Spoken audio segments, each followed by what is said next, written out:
कहानी शुरू होती है एक अलग सी दुनिया में जिसका नाम है सेल्हा लथना। यहाँ हम एक लड़के को देखते हैं जो एक वुल्फ से लड़ने की कोशिश कर रहा है। ऐसा इसलिए हो रहा है क्योंकि उसे इस दुनिया में सरवाइव करने और स्ट्रांग बनने के लिए चुना गया है। किसने चुना ये अभी तक पता नहीं चला। लड़का खुद भी बुरी तरह से कंफ्यूज्ड है क्योंकि उसे खुद नहीं पता कि ये सब क्या हो रहा है और ऊपर से एक वुल्फ उस पर अटैक कर रहा है। वुल्फ उस पर चार्ज करता है लेकिन लड़का एक पत्थर से उसे मार गिराता है। उसे एक ही बात का यकीन है, अगर उसे जिंदा रहना है तो इस क्रीचर को मारना ही पड़ेगा। क्लिफ के एज तक पहुंच चुका है और वो वुल्फ पर चिल्लाता है, तू मुझ पर क्यों अटैक कर रहा है? लेकिन वुल्फ कोई जवाब नहीं देता, बल्कि एक स्क्रीन पॉपअप होती है जिसमें वुल्फ की इन्फो आती है। पता चलता है कि ये एक लेवल 1 हेल डॉग है, इस दुनिया का सबसे लो लेवल मॉन्स्टर। ये भी लिखा होता है कि लड़के के पास एक एडल्ट मेल जितनी स्ट्रेंथ है और वो पावरफुल मॉन्स्टर्स को हराकर लेवल अप कर सकता है। लड़का तुरंत समझ जाता है, मैं एक फैंटेसी गेम वर्ल्ड में फंस गया हूं। जैसे ही वुल्फ उसके थ्रोट के पास आता है, हमें एक फ्लैशबैक मिलता है। लड़का अपने घर में चिल कर रहा होता है। उसका मैंडेटरी मिलिट्री सर्विस अभी हाल ही में खत्म हुआ है। उसके यूनिफॉर्म पर उसका नाम लिखा होता है रियू हन बिन। सर्विस के बाद उसने पूरी तरह से लजी लाइफस्टाइल अपना लिया। पीसी के सामने बैठना, चिप्स खाना, टोटल आराम की लाइफ। लेकिन एक दिन जब वो चिप्स खा रहा होता है, अचानक से धुआं चारों तरफ फैलता है और एक ब्लिंक में वो गायब हो जाता है। जब ड्रू आंखें खोलता है तो उसे कुछ आवाजें सुनाई देती हैं। बात हो रही होती है कि दुनिया के 7 अरब लोगों में से किसी एक को चुना हुआ एक चुना जा रहा है। र्यू पूरी तरह से भ्रमित होता है, क्या हो रहा है? वॉइसेस बोलती हैं कि अब गाइडलाइंस ट्रांसमिट होंगी। एक वॉइस बोलता है कि गाइडलाइंस में गलती हो गई, तो दूसरा कहता है सिर्फ एक बंदे के लिए ही तो है, हु केयर्स।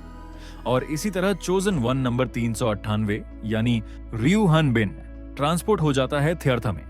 जब रियू हेल डॉग को मारता है उसे 13 एक्सपी मिलते हैं, लेकिन वो फ्रस्ट्रेटेड है।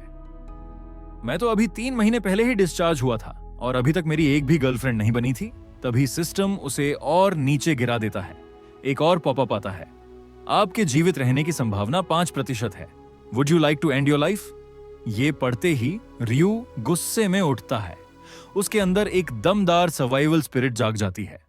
सिस्टम रिकॉग्नाइज करता है कि रियू ने फाइनली अपनी विल पावर और फाइटिंग स्पिरिट को खोज लिया है, इसीलिए उसकी स्किल्स बूस्ट हो जाती हैं। अब उसे ऑप्शन दिया जाता है क्लास सेलेक्ट करने का। रियू एक्साइटेड होकर अलग अलग क्लासेस को ब्राउज करता है। उसे वॉरियर क्लास बिल्कुल पसंद नहीं, वो तो सिर्फ गेम्स में ही मजेदार लगता है।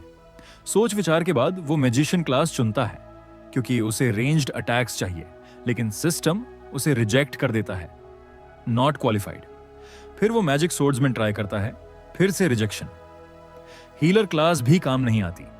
आखिर में सिस्टम उसे जबरदस्ती वॉरियर क्लास असाइन कर देता है। अब बारी आती है वेपन चूज करने की। रियू फिर से रेंज की तरफ जाता है, लॉन्ग स्पीयर चुनता है, लेकिन सिस्टम में एरर हो जाता है और उसे मिलती है लॉन्ग सोर्ड। ये एरर उसे उस गाइडलाइंस वाली गलती की याद दिलाता है जो पहले वॉइसेस ने कही थी। फ्रस्ट्रेशन के बावजूद रियू सोर्ड उठाता है क्योंकि उसे अभी भी मरना नहीं है। वो थोड़ी देर सोर्ड स्विंग करता है और अब 5% सर्वाइवल रेट बहुत सच लगने लगता है। 7 दिन बीत जाते हैं थियर्था में। रियू कई बार गाइडलाइन से पूछता है, मैं वापस कैसे जाऊं? लेकिन कोई जवाब नहीं आता। शायद ये सब बग की वजह से है। अब तक रियू जान चुका है कि हेल डॉग्स भी लेवल अप करते हैं और यही अभी तक के उसके ओपोनेंट्स रहे हैं। उसने ऑब्जर्व किया कि डॉग्स उसके अटैक के बीच में काउंटर करते हैं। शायद वो भी रियू की मूव्स के आदी हो गए हैं। स्ट्रैटेजी बदलते हुए रियू ऊपर से हमला करता है, लेकिन सोर्ड स्किल्स ना होने के बावजूद वो डॉग को हराकर लेवल 2 पहुंच जाता है। इस बार उसे मिलती है स्टैब स्किल, जिसे वो आसानी से यूज कर पाता है। गाइडलाइन सिस्टम काफी काम का है, जैसे खाना खाने से पहले उसके कंटेंट्स बताता है। हेल डॉग का मीट यूजफुल है, लेकिन उसके टीथ और क्लॉज जल्दी डल हो जाते हैं। खाते हुए रियू सोचता है, मुझे यहां क्यों लाया गया और बाकी 7 अरब उम्मीदवार कहां हैं? ये सोचते ही सिस्टम एक्टिवेट होता है, स्क्रीन पॉपअप होती है। पता चलता है कि अगर रियू लेवल 5 तक पहुंचता है तो वो रॉक माउंटेन से बाहर जा सकता है और बाकी चोजन 1 से मिल सकता है। और भी इन्फो मिलती है कि ये सिर्फ एक न्यूबी एरिया है जहां मॉन्स्टर्स प्लेयर लेवल के हिसाब से एडजस्ट होते हैं। मेन एरिया में बाकियों से मिलकर रियू लेवल 20 तक जा सकता है और वहां से ट्रांसपोर्ट होगा लटना कॉन्टिनेंट में, जहां असली फाइट शुरू होगी रयू और जानकारी मांगता है, लेकिन सिस्टम फिर से एरर दे देता है। लेकिन उसे अब लगता है कि उसे काफी यूजफुल इन्फो मिल गई है, बस अब लेवल 5 तक पहुंचना है। अब रयू फुल ग्राइंड मोड में चला जाता है, हेल डॉग्स को हंट करता है। लेकिन जैसे जैसे वो लेवल अप करता है, मॉन्स्टर्स भी टफ होते जाते हैं।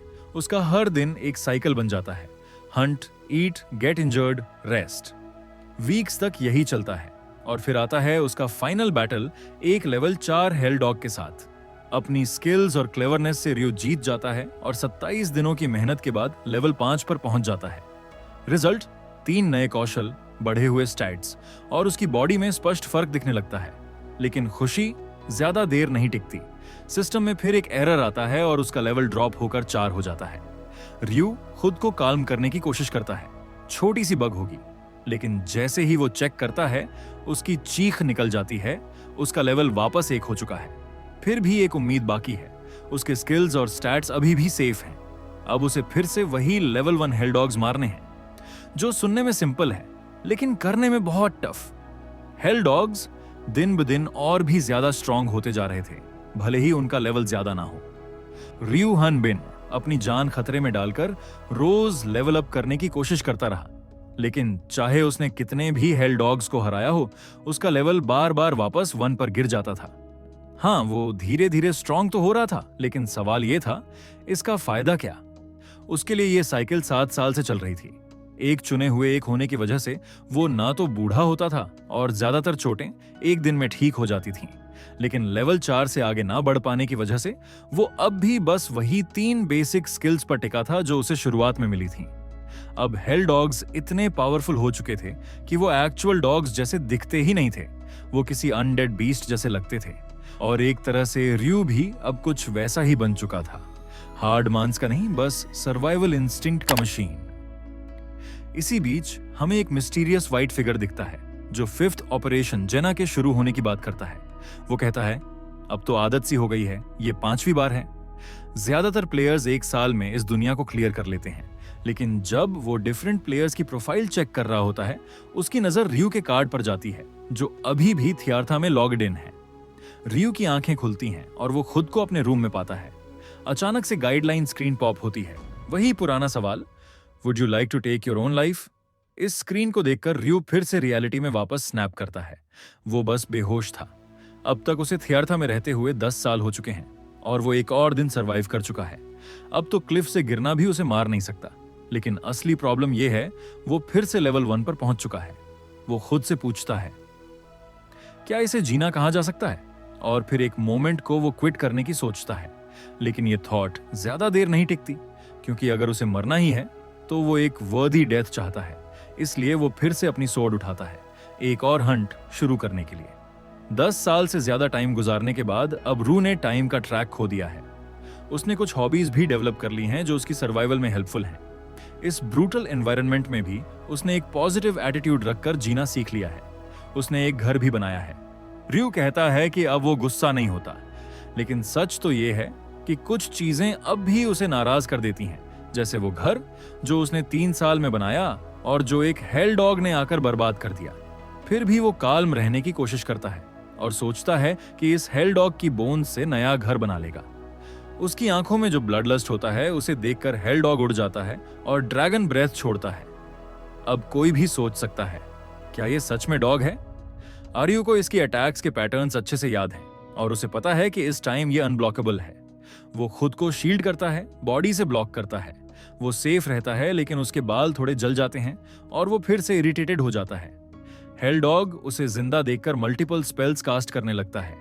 आर्यू जमीन से एक ब्लॉक कार्व करके स्पेल्स को रोकता है और फाइनल स्ट्राइक करता है, लेकिन वो मिस हो जाता है। अब भी उसे सोर्ड प्रॉपरली हैंडल करना नहीं आता, क्योंकि वो लेवल अप ही नहीं हो पाया।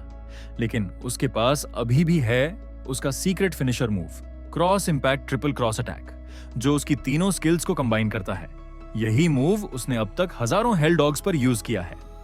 रयू एक और दिन सरवाइव कर लेता है और स्माइल करता है।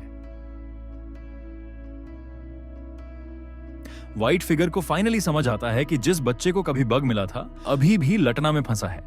ये सब 4 पीढ़ियां पहले हुआ था, यानी 22 साल बीत चुके हैं। अब वो पैनिक में है, उसके पास कोई एक्सक्यूज नहीं बचा।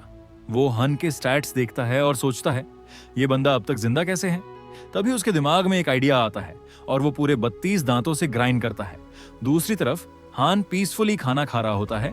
अपने एक्स्ट्रा स्टैट्स को देखकर सोचता है कि वो कितना पावरफुल हो चुका है। वो सोचता है कि उसे और कितने साल ऐसे ही जीना होगा, लेकिन वो फिर भी पॉजिटिव रहने की कोशिश करता है क्योंकि उसे यकीन है कि एक दिन वो बाकी लोगों से मिलेगा। तभी उसे आसमान में एक ब्राइट लाइट दिखती है जो असल में व्हाइट फिगर का काम है। इतने सालों में पहली बार कुछ चेंज हो रहा है और हान को खुद भी नहीं पता कि ये क्या है। व्हाइट फिगर डिसाइड करता है कि अब हान को पूरी तरह से इरेज कर दिया जाए। उसका डेटा डिलीट करके उसे एक अलग जगह भेज दिया जाता है। As soon as lightning strikes, हमें एक ड्रैगन दिखती है जो क्लियरली अनॉयड है क्योंकि उसे लगता है कि कोई अदर वर्ल्डली डीमन आया है। हान की इमोशंस की हालत खराब है क्योंकि पहली बार स्काई रेड नहीं बल्कि ब्लू है। वो एक्साइटेड होकर जंप करता है। उसकी आंखों में एक चमक है जो सालों बाद नजर आती है। रियू हानबिन सेलिब्रेट कर रहा था जब अचानक उसे गाइडलाइन से आवाज आई कि 7 फॉरेस्ट जो ग्रेरियट किंगडम के अंदर है और वो लाटना कॉन्टिनेंट के नॉर्दर्न एरिया में है। अपनी खुशी के बाद हानबिन सोच में पड़ गया, आखिर चल क्या रहा है। ये जगह उसके लिए होम तो नहीं थी, लेकिन उस पहाड़ी से तो बेहतर ही थी जहां से वो आया था। जब हानबिन ने अपना स्टेटस चेक किया तो उसने एक अजीब चीज नोट की। वो सीधा लेवल 5 का हो गया था और उसे एक नई स्किल भी मिली थी, लैंग्वेज ट्रांसलेशन। गाइडलाइन को फर्दर इंस्पेक्ट करने पर उसे याद आया कि वो तो अभी लेवल 20 तक नहीं पहुंचा है, जो कि राथना कॉन्टिनेंट में एंटर करने के लिए मिनिमम रिक्वायरमेंट है। तो फिर वो यहां कैसे आ गया? अभी वो सोच ही रहा था कि गाइडलाइन ने फिर से एरर दिखा दिया। अब हानबिन के दिमाग में सवालों की बारिश होने लगी। मुझे अब करना क्या है? तभी एक नया विंडो खुला, कुछ ऐसा जो हानबिन ने पहले कभी नहीं देखा था। उसमें लिखा था, final mission, kill one of the 6 goddesses of लातना। मिशन के साथ साथ कुछ खतरनाक रिवॉर्ड्स भी थे। पहला, इटर्नल यूथ और इमोर्टैलिटी। दूसरा, अर्थ वापस जाना। सारे करंट स्टैट्स के साथ 3 विशेस पूरी होंगी, लेकिन एक वार्निंग भी थी। हानबिन को अपनी रियल आइडेंटिटी छुपानी होगी क्योंकि वो इस दुनिया का क्रीचर नहीं है और उसे हंटर्स गिल्ड में रजिस्टर भी करना होगा, ऑन फ्रोज सिटी में। ये सब पढ़कर हानबिन की हालत टाइट हो गई। क्या सच में मुझे अर्थ जाने के लिए एक गॉडेस को मारना पड़ेगा? तभी एक गुस्से में जलता हुआ ड्रैगन उसके सामने आ गया। हानबिन पूरी तरह शॉक था। उसने फ्रस्ट्रेशन में अपना सिर खुजाया। पहला मॉन्स्टर ही ड्रैगन? सीरियसली? ड्रैगन उसकी तरफ बढ़ते हुए चिल्लाया, तू एक डिस्गस्टिंग डीमन है जो किसी और वर्ल्ड से आया है। कैसे हिम्मत की तूने मेरी टेरिटरी में घुसने की? उसने हानबिन को प्रोवोक किया। क्या तू बिना वेपन के मुझसे लड़ने आया है? यह सुनते ही हानबिन को समझ आया कि उसकी सोर्ड गायब है। अबे ये क्या? उसने पीछे देखा तो सोर्ड बहुत दूर पड़ी थी। अब उसे जल्दी से जल्दी वो सोर्ड वापस चाहिए थी। ड्रैगन अटैक के लिए तैयार हो गया था। हानबिन ने सोच लिया, अगर अभी नहीं किया तो बहुत लेट हो जाएगा। ड्रैगन ने जोरदार हमला किया, लेकिन हानबिन ने अपनी स्पीड से उसे डॉज कर लिया। सिचुएशन अब सुपर टेंस थी। हानबिन ने डिसाइड किया, अभी मौका है सरप्राइज अटैक करने का। उसने अपनी पूरी स्ट्रेंथ और स्पीड से हमला किया। ड्रैगन को इनिशियली लगा कि हानबिन का अटैक वीक है, लेकिन जैसे ही हमला लगा ड्रैगन दूर जा गिरा। इंपैक्ट इतना हैवी था कि ड्रैगन खुद हैरान रह गया। हानबिन को लगा अब टाइम है अपनी सोर्ड उठाने का, लेकिन उसे यह देखकर और भी बड़ा शॉक लगा कि ड्रैगन इतनी जल्दी हार गया। हानबिन खुद अपनी पावर से चौंक गया था। पास्ट में एक लेजेंडरी ड्रैगन था, एफेयर, जो dragon knights of X red kingdom का हिस्सा था। ये नाइट्स अपनी ब्रेवरी और कॉम्बैट स्किल्स के लिए फेमस थे। एफियर उनका प्राइड था, एक रॉयल ड्रैगन जो किंगडम को पावर और स्टेबिलिटी देता था। फिर एक दिन किंगडम का प्रिंस जिद पर अड़ गया कि उसे एफियर की राइड चाहिए। ड्रैगन की राइड लेना कोई सिंपल काम नहीं था। कई रिचुअल्स रिक्वायर्ड थे, जिनकी वजह से मिसअंडरस्टैंडिंग्स हो गईं। नतीजा, एक बड़ी ट्रेजेडी। प्रिंस की गलती की सजा ईयर के गार्डियन नाइट को डेथ सेंटेंस देकर दी गई। केओस के बीच कुछ काइंड नाइट्स ने एफेयर की मदद की और वो वहां से भाग गया। लेकिन जंगल की जिंदगी इजी नहीं थी। उसके पास अपने गार्डियन को मोर्न करने तक का टाइम नहीं था। फॉरेस्ट में उसे दूसरी दुनिया के बीइंग्स मिलते रहते थे जिनसे खतरा था। एफेयर ने कभी अपने एनिमीज को मारना नहीं चाहा, लेकिन उसकी मर्सी को उसकी वीकनेस समझा गया। एक वक्त ऐसा आया जब दूसरी दुनिया से आए हंटर्स ने उसे पकड़ने के लिए टीम बना ली। हर लड़ाई में एफियर को फिजिकल और इमोशनल पेन फील होने लगा। अंत में उसे लगने लगा, क्या मेरी माफी देना ही मेरी सबसे बड़ी गलती थी? शायद ये उसकी नई डेस्टिनी की शुरुआत थी। प्रेजेंट में एफियर रो रहा था और हानबिन को बता रहा था, मैं कोई असली ड्रैगन नहीं हूं। हानबिन को पता चला कि वो एक्चुअली एक वाइवन है जो लेवल 27 का है। एफियर ने बताया, ड्रैगन्स के 4 पैर होते हैं और उनके विंग्स शोल्डर्स पर होते हैं, लेकिन वाइवन्स के विंग्स उनके फ्रंट लिम्स में होते हैं। इसलिए मैं एक वाइवन हूं। सबको पता है, अब मुझे छोड़ दो। हानबिन को उसका जवाब पसंद नहीं आया। वो पॉइंट नहीं है, मुझे ये बताओ कि तुम्हें कैसे पता चला कि मैं दूसरी दुनिया से हूं? एफियर डरते हुए बोला, एक नजर में तो पता नहीं चलता, लेकिन मैंने देखा है कि जब वो लोग मरते हैं तो उनकी बॉडीज डिसअपीयर हो जाती हैं और लातना के मॉन्स्टर्स रेयरली इस जंगल में आते हैं। हानबिन सोचने लगा, क्या सच में सिर्फ इतना देखकर तुमने समझ लिया कि मैं आउटसाइडर हूं? उसके मन में आया कि कोई भी उसकी असली पहचान सिर्फ उसके लुक से नहीं पहचान सकता। तभी गाइडलाइन से एक मैसेज आया, 7 फॉरेस्ट जो ग्रेरियट किंगडम के अंदर है।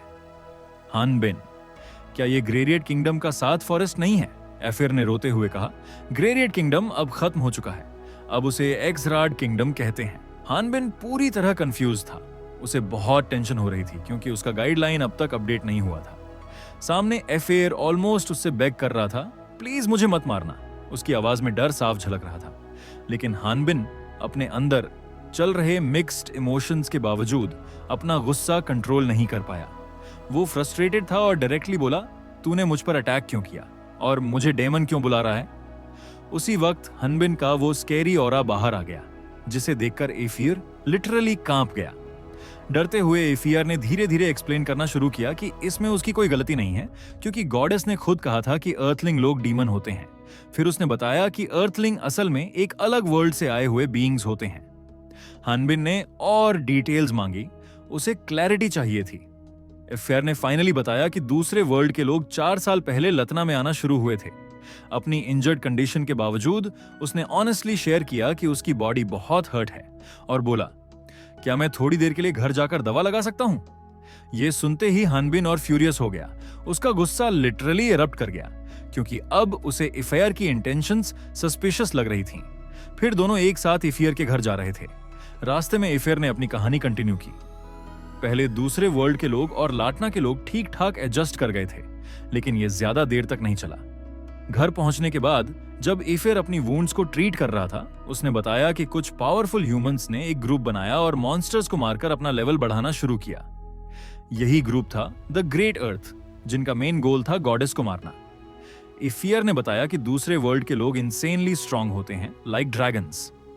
अगर उनका लीडर लेवल 100 का हो तो कोई भी उनके सामने टिक नहीं सकता।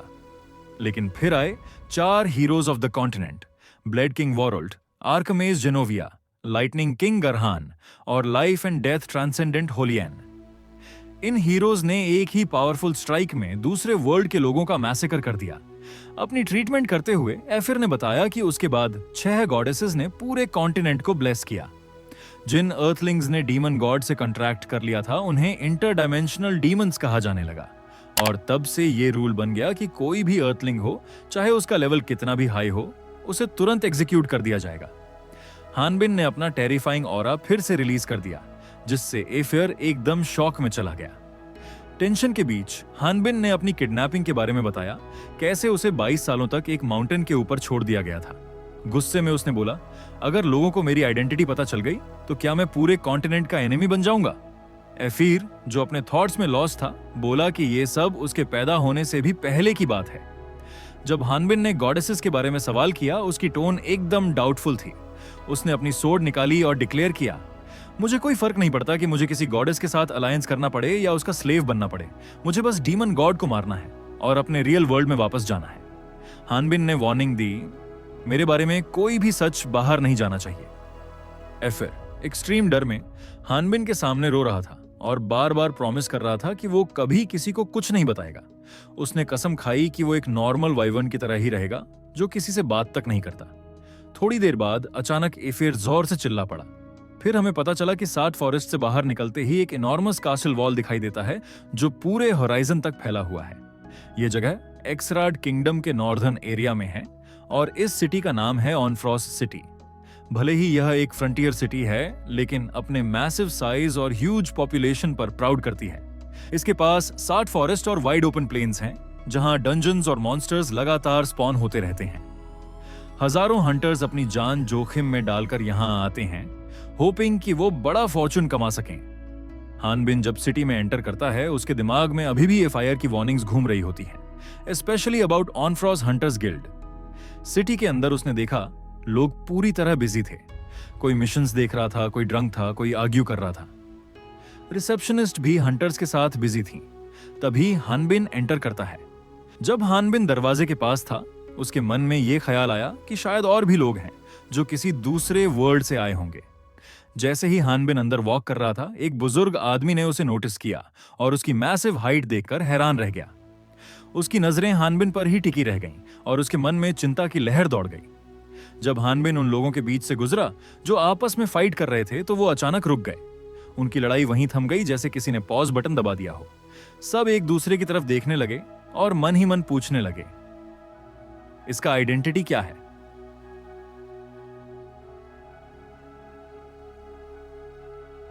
अगर वीडियो पसंद आया हो तो एक लाइक जरूर कर देना।